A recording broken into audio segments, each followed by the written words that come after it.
एक मियाँ बीवी का केस मेरे पास आया। उनका आपस में शदीद झगड़ा चल रहा था। वो एक दूसरे का चेहरा देखने के भी रवादार नहीं थे। जब वो दोनों मेरे ऑफिस में दाखिल हुए तो मैंने दोनों के चेहरे पर सख्त कशीदगी देखी। मैंने उन दोनों को बैठने के लिए बोला।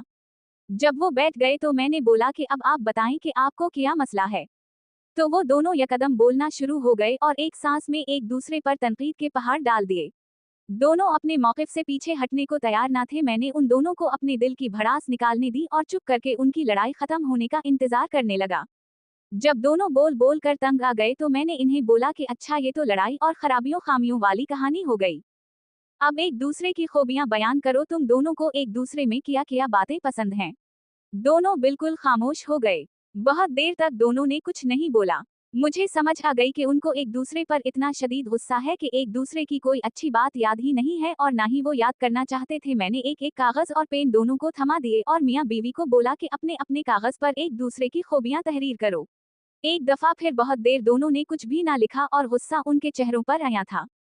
बहुत देर के बाद शौहर ने जैसे ही अपने कागज पर कुछ लिखना शुरू किया तो एकदम ही इसकी बेगम भी तेज तेज अपने कागज पर कुछ लिखने लग गई। लग रहा था कि अभी भी दोनों मुकाबले पर अपना अपना कागज भरने बैठ गए थे। जब इन्होंने लिख लिया तो बीवी ने अपना कागज मुझे थमाया। मैंने उसे वापस करते हुए बोला कि उसे अपने शौहर को दो, वो खुद ही पढ़ेगा। बीवी ने उसे दे दिया और इसका कागज ले लिया। दोनों ने पढ़ना शुरू किया और थोड़ी देर बाद बीवी की आंखों से आंसू जारी हो गए। वो दोनों एक दूसरे की तारीफें पढ़कर बहुत खुश हुए। कमरे की फिजा एकदम तब्दील हो गई थी। ऐसे लग रहा था जैसे उन दोनों की कभी लड़ाई ही ना हुई हो। मेरा फर्ज पूरा हो चुका था।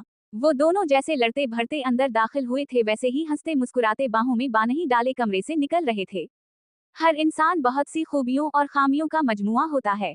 अगर हम दूसरों के ऐब तलाश करने लगे तो उनकी और अपनी जिंदगी अजाब बना लेते हैं, और अगर हम हर एक की खूबियों को अपनी तवज्जो का मरकज बना ले तो अपनी और दूसरों की जिंदगी आसान बना देते हैं। फैसला आप लोगों के अपने हाथ में है।